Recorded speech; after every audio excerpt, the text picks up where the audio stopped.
the Happy Scientist podcast. Each episode is designed to make you more focused, more productive, and more satisfied in the lab. You can find us online at bitesizebio.com/happy scientist. Your hosts are Kenneth Vogt, founder of the executive coaching firm Vera Claritas, and Dr. Nick Oswald, PhD, bioscientist, and founder of Bitesize Bio.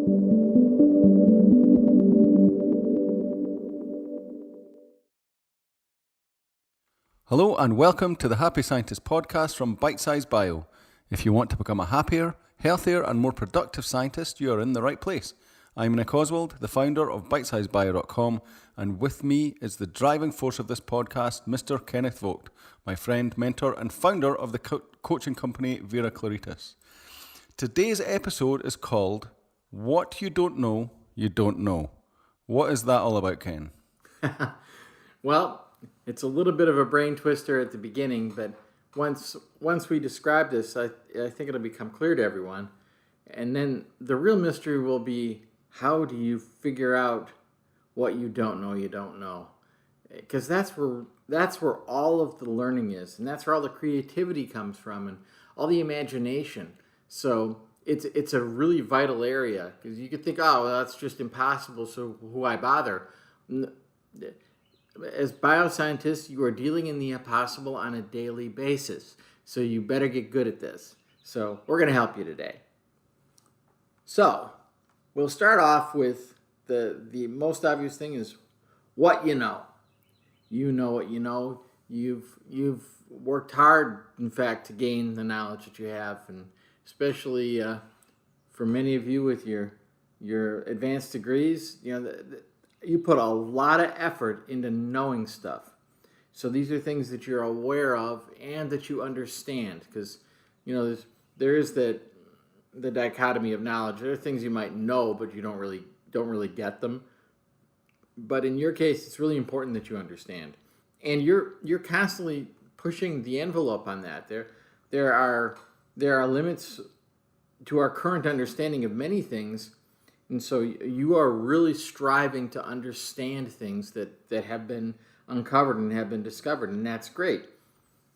And you can make a whole career out of just that. Never go beyond that, and there'd be nothing wrong with it. It'd be fine. You'd be useful. You would enjoy yourself, but it is quite a bit more limited than it is possible for you. So the next area of knowledge is the things you know you don't know. So there are things you're aware of, but you're certain you don't understand them. And in a more mundane sense, you might be like, look, I'm certain I know how to drive a car, but I am certain that I do not know how to fly a 787. So knowing what you don't know can be quite useful. It'll keep you from getting into trouble. It'll keep you from doing things that are dangerous or that you just couldn't succeed at.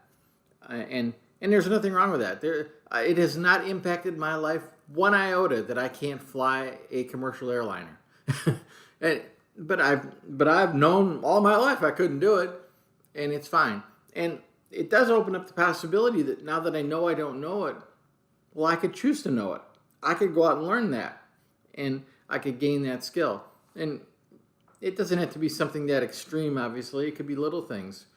And if you think about all the skills you've developed over time, they're all things that you learned how to do. And it may have started off where you learned how to walk and you learned how to talk, but after a while you learned how to use certain equipment in the laboratory, and things that an average person might not know how to do. And some of them might have been simple, but some of them weren't. And Nick and I spend a lot of time with some folks that are expert microscopists, and to my mind, as somebody who was outside of the scientific field, I thought, well, every scientist uses a microscope; they must all be experts at it. Boy, did I find out! No, not so. It's quite a thing to be a true microscopy expert. Well, for most of you who are scientists, you're not that.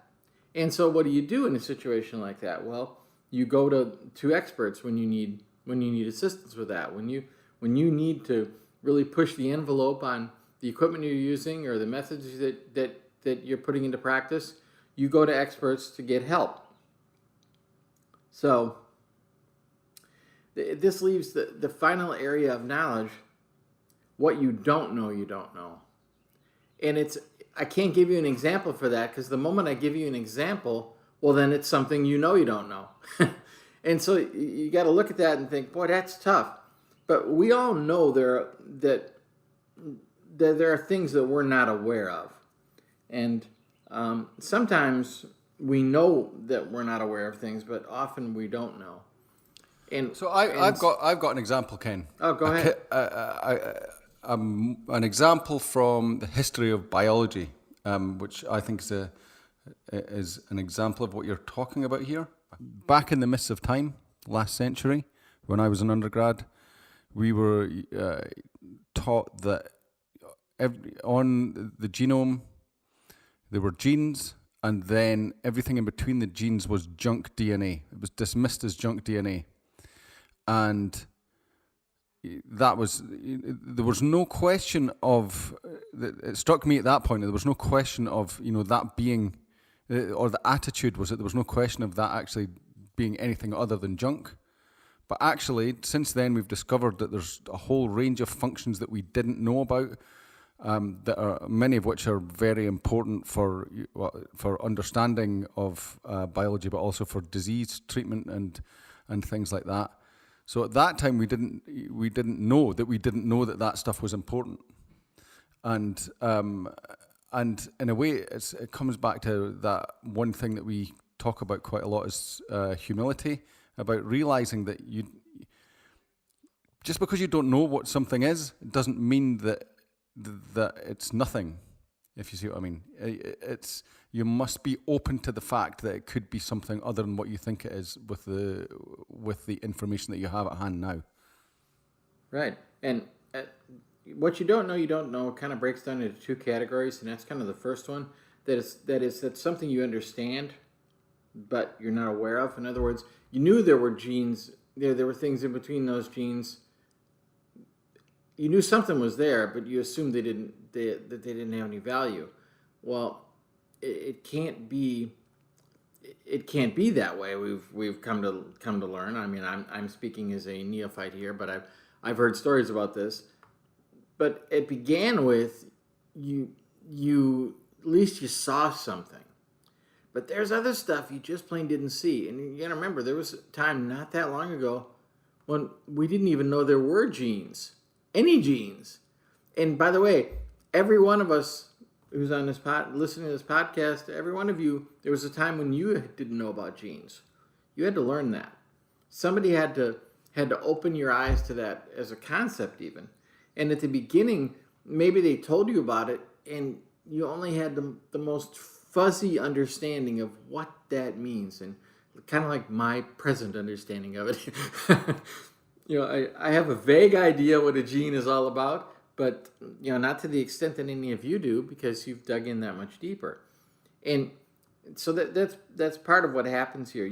You have to take a look at knowledge and see where you stand in relation to it. So I want to give you a kind of a landscape for knowledge, just a way to think about this. So I'm gonna break it into four groups. What I'll call the known knowns, the unknown knowns, the known unknowns, and the unknown unknowns. So to think about them more clearly, the known knowns that's just knowledge. That's just the stuff that we would typically think of as knowledge, and more personally, we can think about our knowledge. Now, there may be things that we're aware are known in the world, but we don't know about. And that might be part of what's in the unknown unknowns. So in the case of unknown unknowns, the impact is unknown, but the existence is known. So think of it as untapped knowledge.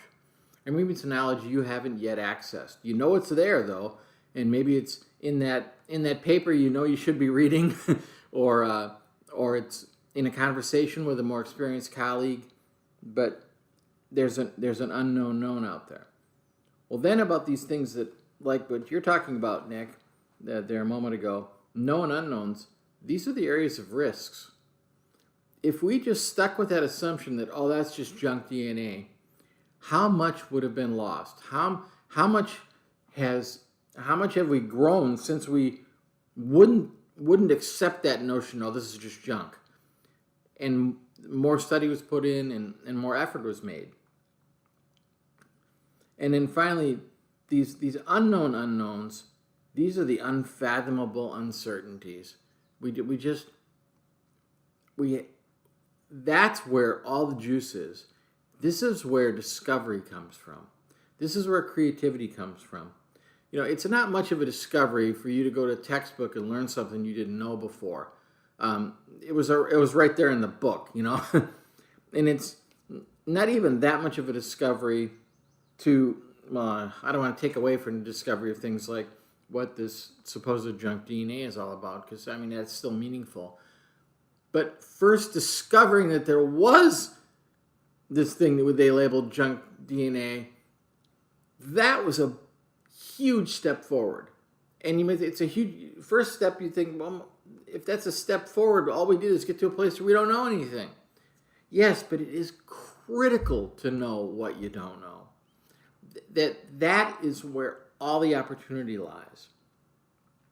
So I'm gonna pause there for a second and let that sink in there, Nick, and see if you have anything more to say about it. Well, I think that the only thing I'd say is, well, the main thing that I would say is that to check the show notes if that is confusing, because we have that landscape of knowledge mapped out in the show notes, the known knowns, unknown knowns, known unknowns, and unknown knowns. So Unknown unknowns. Unknown unknowns, yeah. So if we're looking at discovery, this being, I guess that the main take home from this is to be aware that the kind of the world can be divided into those four sections, really, or all of the possible knowledge can be divided into those four sections, and just to be aware of that. I guess that would be the first step, because then that gives you the humility to say, okay, to be aware that there are things that you don't know, and you don't know, which is the first step on the path to investigating them and uncovering what is actually going on there.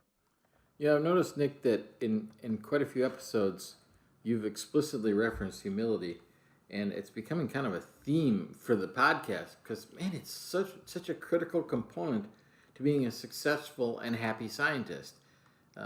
You're just not going to get anywhere if you think you know everything.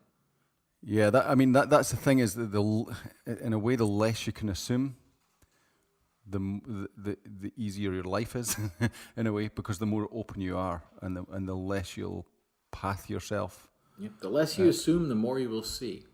Well, that's a great way to look at it. Yeah. Yeah, because we've all done that, where because we think something is a certain way, that's all we see, and whether that's literally about sight or about experiences, that we're having with other people, or it is so easy to cut yourself off from things that you're actually getting input from, but you're blocking the input. You won't hear it. You won't see it. You won't feel it. And it all comes down to you setting up preconceived notions about how things are. So, to know what you know is pretty easy. You know what you know. There isn't even a barrier there. And to know what you don't know, that's also pretty easy. You're very clear on that. And so the question is, how do you see something when you don't even know it's there? Because here we are telling you about how important it is to grasp what you don't know, and you're going, yeah, great, you just told me I can't know it. So how am I supposed to know about what I don't know? In that setting. So there's a way to do this. So I'm going to give you the tools so that you can become aware of what you don't know. And I'm going to start off by telling a tale about myself. One I'm not proud of. And like many of you, I was a precocious little child, and I was good in school, and I really liked math.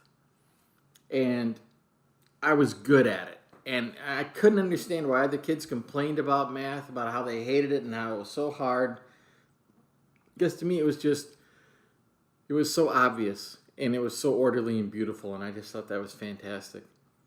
And then I got placed into an advanced math class, I was placed in algebra a year earlier than it would have been typical in my school system.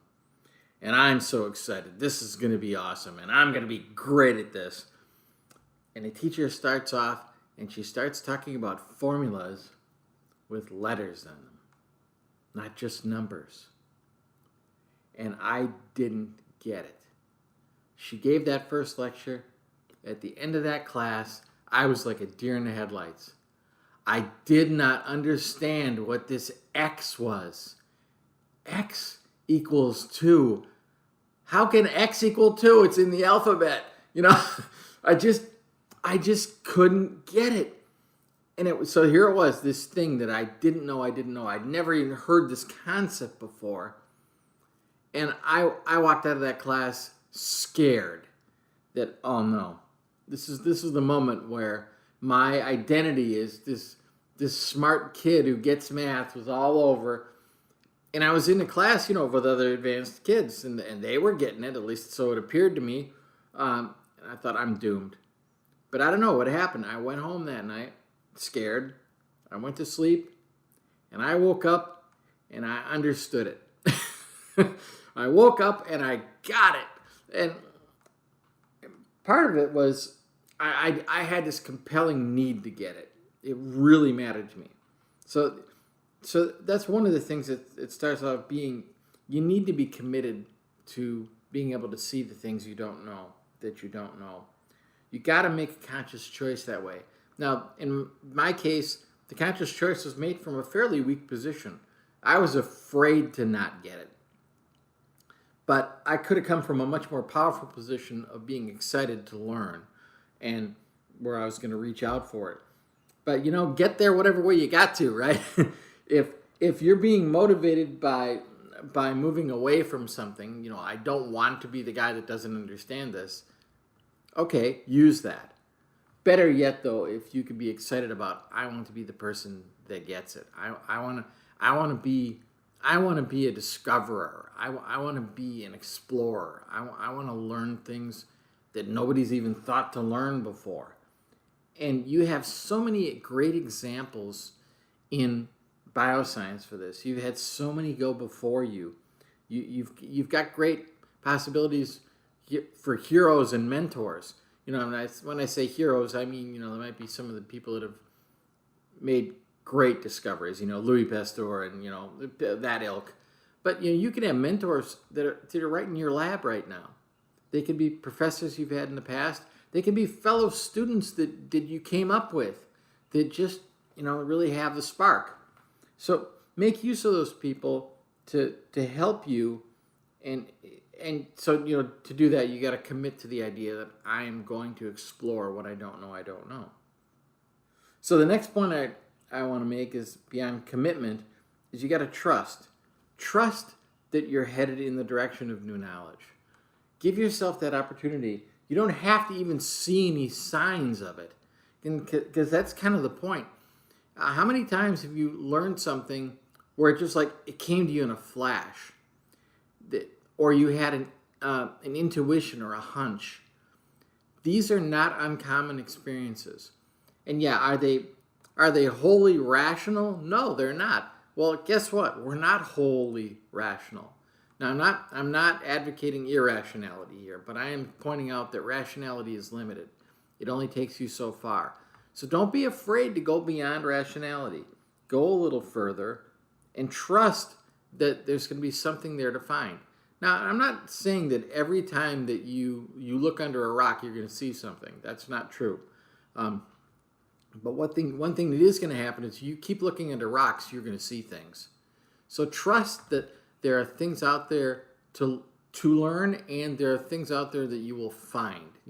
It's not just that it's possible that they're out there. you're gonna run across them if you continue to make the effort. Now, to power that trust is to have curiosity. To have that curiosity is going to give you the energy to keep experiencing things that are out there, and keep trying new things. And again, we can go all the way back to childhood. We've been doing this our whole lives. You wouldn't know how to do anything if you hadn't been curious about something. And I suspect that for the kind of folks that end up as PhD bioscientists, curiosity's probably been a regular part of your life up until now. There are whole groups of other people that I would say, you can't guarantee that curiosity is going to be much of a factor there. But I think with this crowd, yes, curiosity is pretty naturally there. So tap into that and expand on it. You already know how to do it, so be really good at it. And if you don't think you're really good at it, get better at it. And it's a matter of practice. Put in your time and you'll be more curious. And just always be looking for one more thing. What else could I learn here? What else could I know here? What else is possible? And then finally, another thing to consider is the idea of freedom. And that is that you're free to see things. You're free to learn things and experience new things. You are free to experience something new and unexpected. I realize that it can be useful for things to be orderly, and in some cases it's practically necessary.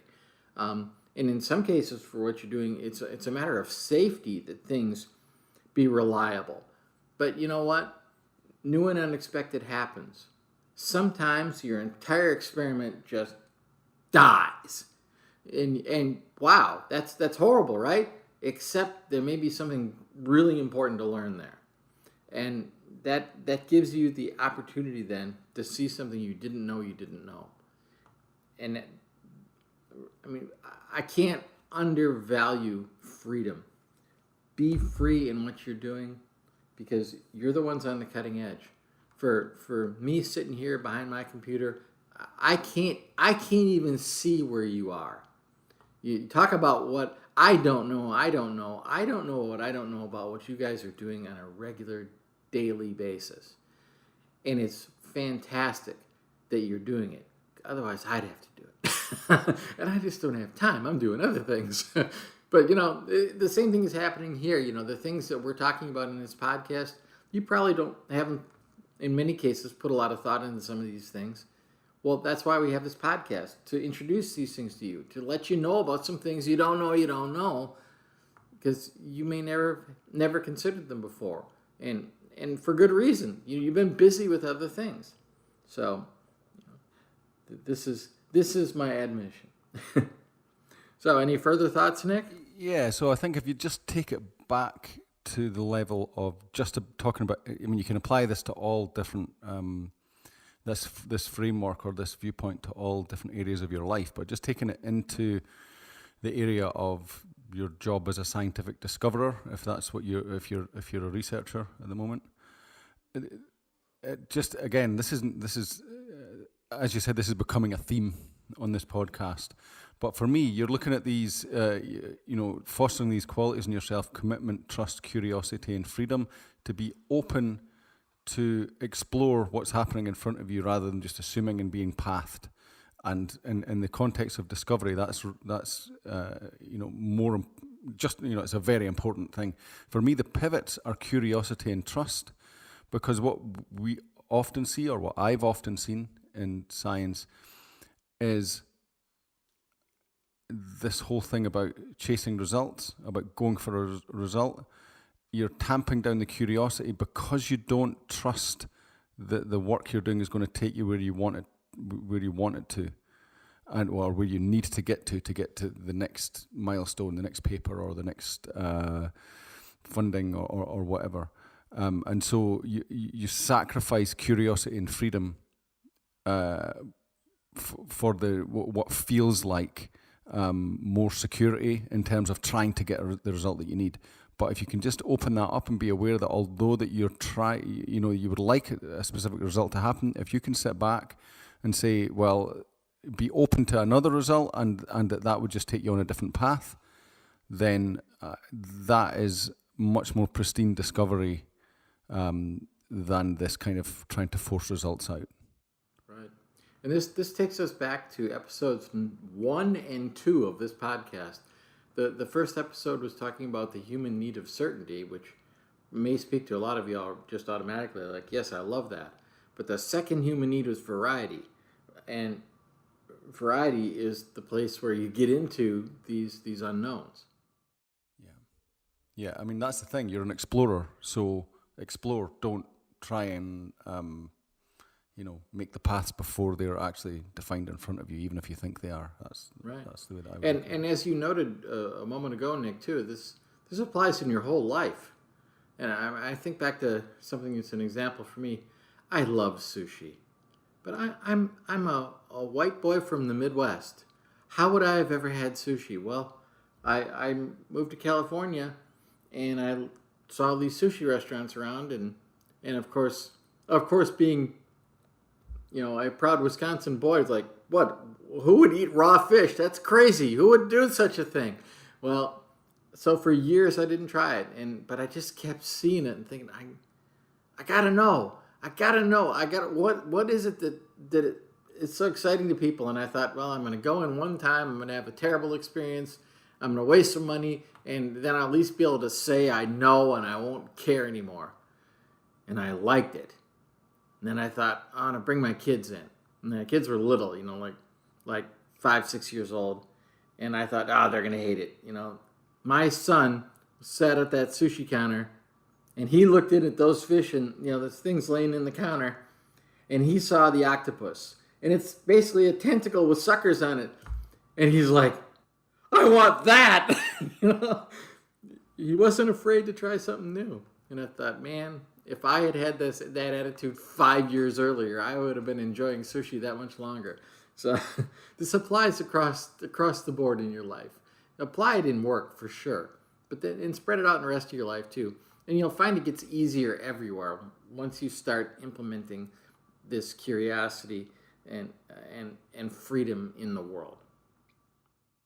Yeah, it's definitely interesting when you look at what limitations you place on yourself by just assuming that you can't do this or that you are this or whatever. If you can dissolve that, then you can open some new opportunities for yourself. That's right. Okay, yet another interesting and useful way to look at the world, Ken. Thank you very much. All right, thank you. So if you enjoyed the episode today and you want more, you can find more of this stuff on Bitesize Bio at bitesizebio.com/The Happy Scientist, and on Facebook at facebook.com/The Happy Scientist Club.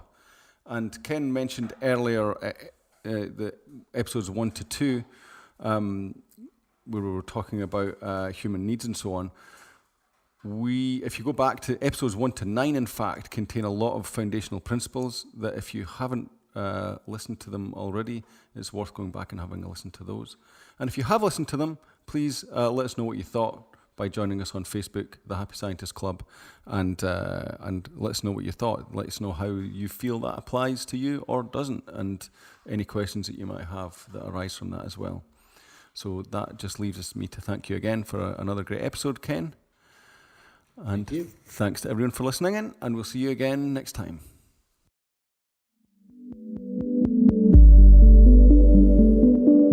The Happy Scientist is brought to you by Bitesize Bio, your mentor in the lab. Bitesize Bio features thousands of articles and webinars contributed by hundreds of PhD scientists and scientific companies who freely offer their hard-won wisdom and solutions to the Bitesize Bio community.